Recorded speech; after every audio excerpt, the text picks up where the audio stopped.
Grabe, I'm so happy na talagang nan-nail niya yung performance niya with all the rehearsals na ginawa namin. Normal lang nakabahan pero nakatulong talaga yun sa performance niya and I'm so happy na nagawa niya talaga yung gusto namin mapakita tonight. I'm so proud of Hebron. Kasi given naman si Hebron magaling. Pero ngayon, mas natutuklasan niya na siguro yung dynamics, kung paano niya pa mas magagamit, malalaro yung boses niya.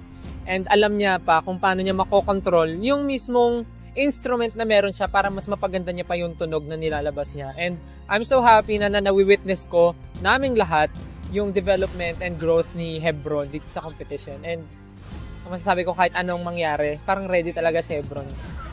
Kahit mahirapan talaga. Sobra. Ano sa tingin? Ito nga ngayon, nahihirapan na kahit hindi pa ako tumitingin. Nahihirapan na ako. So yeah, good luck sa akin. Good luck!